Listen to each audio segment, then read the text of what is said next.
तो एग्जांपल करते हैं, how many ways can 5 persons be seated on 8 chairs. पहले तो 8 चेयर बना लें अपन, 1 2 3 4 5 6 7 8।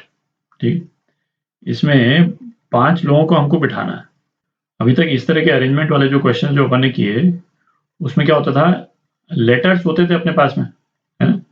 तो जैसे सपोज 8 लेटर्स हैं अपने पास में और हमारे को 3 लेटर के वर्ड्स बनाने, ठीक है, 3 लेटर के वर्ड्स बनाने। तो हम क्वेश्चन क्या पूछते थे, इस वर्ड का जो फर्स्ट लेटर है उसके लिए हमारे पास में कितने ऑप्शन है, 8 ऑप्शन है, क्योंकि 8 लेटर्स हैं। और विदाउट रिपीटिशन वाला यदि हम ऑप्शन कर रहे हैं तो जो सेकंड पोजीशन है वर्ड की, उसके लिए हमारे पास में 7 लेटर हैं, और थर्ड पोजीशन है वर्ड की, उसके लिए हमारे पास में 6 लेटर्स हैं, है ना। इस तरह से हम करते थे। अच्छा, इस वाले केस में क्या होता था कि लेटर्स तो ज्यादा होते थे और जो वर्ड्स की जो लेंथ होती थी वो या तो नंबर ऑफ लेटर्स के बराबर होता था या उससे कम होता था, है ना। या तो 8 लेटर का वर्ड होगा, है ना, और या फिर 8 से कम लेटर का वर्ड होगा। ठीक है, यदि रिपीटिशन अलाउड नहीं है तो मैक्सिमम साइज वर्ड का जो है वो कितना हो सकता है, 8 ही हो सकता है। ठीक है। अच्छा, पर्सन्स के केस में क्या है, पर्सन्स के केस में कुर्सियां ज्यादा हो सकती हैं, है ना, पर्सन्स कम हो सकते हैं, है ना, ये तो एंटायरली पॉसिबल है। तो इसमें जो क्वेश्चन हम पूछते हैं, है ना, क्वेश्चन हम पूछते हैं पर्सन्स के पॉइंट ऑफ व्यू से, जिनको हमको बिठाना है उनके पॉइंट ऑफ व्यू से हम क्वेश्चन पूछते हैं। तो हमारे पास में पर्सन जो है उनको यदि हम P1 P2 P3 P4 P5 यदि बोल दें तो हम क्वेश्चन क्या पूछेंगे, P1 को बैठने के लिए कितने ऑप्शंस हैं, है ना। तो P1 को बैठने के लिए 8 ऑप्शन है, उसमें से किसी एक जगह पे हमने P1 को बिठा दिया, तो 8 ऑप्शन तो ये हो गए। P2 को बैठने के लिए कितने ऑप्शन है, अब 7 चेयर बच गई, है ना, तो 7 ऑप्शन। P3 को बैठने के लिए कितने ऑप्शन है, 6, फिर 5, और P5 को बैठने के 4 ऑप्शन है। ठीक है, तो नंबर ऑफ अरेंजमेंट जो है वो ये आ जाएगा, ये इसका मल्टीप्लिकेशन जो भी आए। आप देख रहे हैं एक थोड़ा सा सटल डिफरेंस है। पहले क्या है, जैसे अपने पास में 8 लेटर होते थे और जो वर्ड जो बनाना होता था वो उसका मैक्सिमम साइज या तो 8 हो सकता है या 8 से कम। तो हम इन पोजीशंस को देखते थे और बोलते थे कि हमारे पास लेटर कितने अवेलेबल हैं। और पर्सन्स के केस में भाई कुर्सियां या तो उतनी हो सकती हैं जितने पर्सन्स हैं, है ना, या कुर्सियां नंबर ऑफ पर्सन से ज्यादा भी हो सकती हैं। तो उस केस में हम पर्सन्स का ऑप्शन देखते हैं, है ना, कुर्सियों का ऑप्शन नहीं देखते, है ना, पर्सन्स का ऑप्शन देखते हैं। पर्सन्स के सामने अपॉर्चुनिटीज कितनी, है ना, कितनी कुर्सियों पे हम किसी पर्सन को बिठा सकते हैं।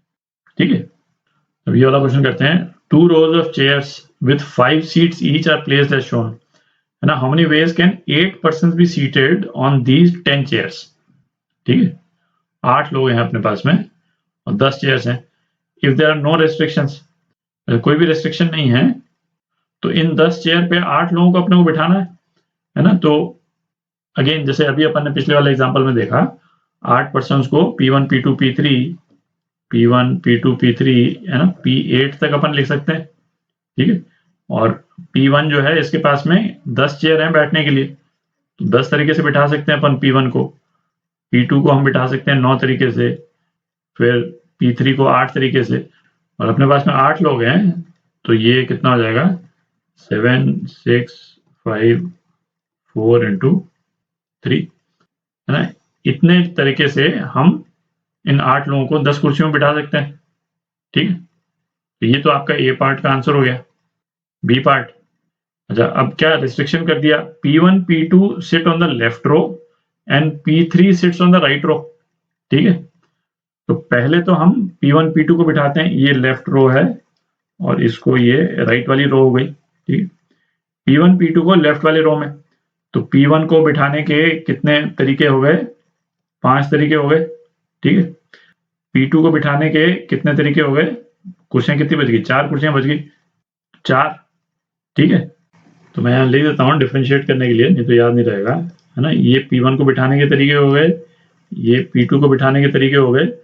अच्छा, अब हमको P3 को बिठाना है, तो P3 के लिए कितनी कुर्सियों का ऑप्शन है, 5 कुर्सियों का ऑप्शन है, तो ये हमने P3 को बिठा दिया, ये, है ना, P3 को बिठा दिया। अब कितने लोग बच गए अपने पास में, 5 लोग बच गए, 5 लोग बच गए, और कुर्सियां कितनी बच गई अपने पास में, 7 कुर्सियां बच गई। ठीक है, तो बाकी 5 लोगों को 7 कुर्सी पे बिठाने का कितने तरीके हो जाएंगे? 7 इंटू 6 इंटू 5 इंटू 4 इंटू 3। ठीक है, इतने तरीके हो जाएंगे। तो ये कुल जो है वो इतने तरीके से हम ये बी पार्ट वाले अरेंजमेंट को हम बिठा सकते हैं। ठीक है, तो ये आपका आंसर